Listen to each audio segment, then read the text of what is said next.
ವಿದ್ಯಾರ್ಥಿಗಳೇ, ಈ ಗಣಿತ ಮಾಡಿರಿ. ಮಾಡೋದಾದ್ರಿಂದ ನಾ ತಿಳಿಸ್ತಾನು. ಎಲ್ಲರೂ ಬೋರ್ಡ್ ಕಡೆ ನೋಡ್ರಿ, ಲಕ್ಷ ಕೊಟ್ಟು ನೋಡ್ರಿ. ಸರಳೀಕರಣ ಭಾಗಿದು. ಈಗ ಭಿನ್ನರಾಶಿನೂ ಕಲ್ತಂಗಾತು, ಸರಳೀಕರಣ ಕಲ್ತಂಗಾತು. ನೀವು ಮಾಡಿದ್ದು ಕರೆಕ್ಟ್ ಅದ ಇಲ್ಲ ಚೆಕ್ ಮಾಡಿ ನೋಡ್ರಿ. ಈಗ ನೋಡ್ರಿ ಗಣಿತ. ಈಗ ಸದ್ಯ ನಾವು ಹಿಂಗೆ ಗಣಿತ ಕೊಟ್ಟಾಗ ಯಾವ ಮೊದಲು ಈಗ ಆಪರೇಷನ್ ಏನು ಮಾಡಬೇಕು? ಮಲ್ಟಿಪ್ಲಿಕೇಶನ್. ಅದನ್ನು ಬಿಡಿಸ್ಬೇಕು ನಾವು. 3 4 ಅಂಶ ಗುಂಡ್ಲೆ 8 9 ಅಂಶ. 4 1 4 2 3 1 3 3 ಎಷ್ಟು ಬರ್ತಿದ್ರ ಉತ್ತರ? 2 3 ಅಂಶ ಬಂತು.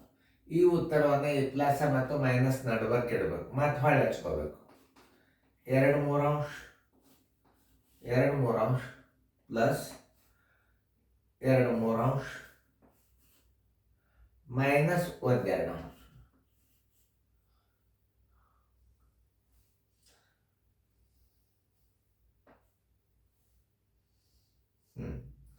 ಎರಡು ಮೂರು ಅಂಶ. ಇದರ ಲಾಸ ಎಷ್ಟು ಬರ್ತದ? ಇದರ ಲಾಸ ಎಷ್ಟು? 6.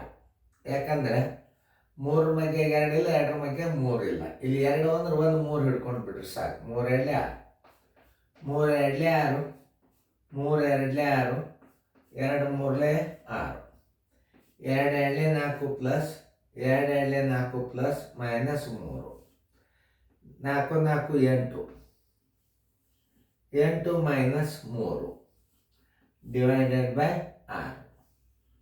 8 3 ಆದ್ರೆ 5, 5 6 ಅಂಶ. Answer is equal to